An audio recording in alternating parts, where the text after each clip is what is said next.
guess it's true to say that you've got two types of investor who perhaps could become joint venture partners. So on one hand, you've got people who have got, I don't know, a lump sum of £100,000. At the moment, they've put into a cash investment. They're getting very little on their return from the banks or the building societies. We all know that the stock markets and putting money into equities is very, very volatile. So really, it's a question of somebody who's got the lump sum who perhaps wants to make their money work harder.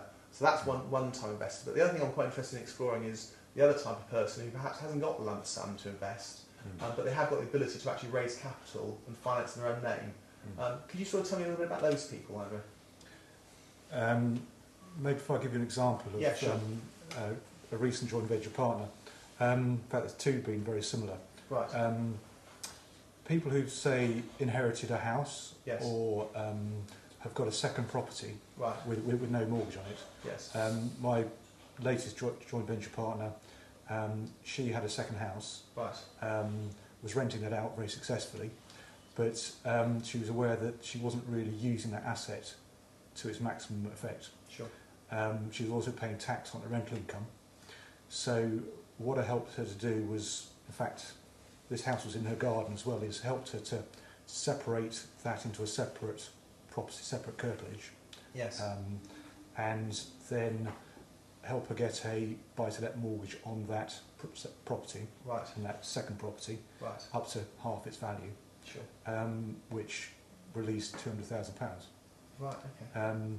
So she's then going to use some of that £200,000 to do a joint venture with me, in order to use the capital, acquire some assets by adding value, Sure. refinance it, get it back, and then build a portfolio as well. So she's Right. still got her second property, Yes. still being rented out. Yeah. She pays less tax now on the rental income because Yeah.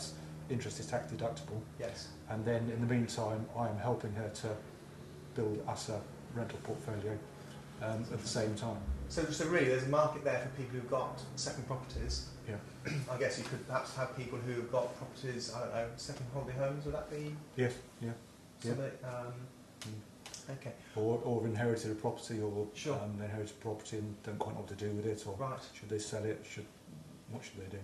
What about people who've got properties with a lot of equity, they're sitting on a lot of equity in their property, their own main residence? Is there anything there that could, in terms of equity release? I mean, I know it can be expensive, but is there something there that, if maybe, say somebody wants to release some of their equity and they need income rather than, maybe somebody who's retired?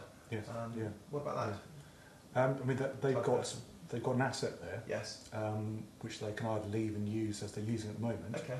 or they could use some of that asset to invest somewhere else for income or Right.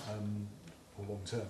Right. I wouldn't say equity release because those schemes are very expensive. That's right, but, yes. but they could get a mortgage on their existing Okay. house to a small level. I'd never advocate a big mortgage, No. but at a small level, Sure. whatever they're comfortable with. Yes. And if that release is 50,000 or 75 or 100,000 Sure. or something, then we can use that as deposits on other properties Right. of a higher value.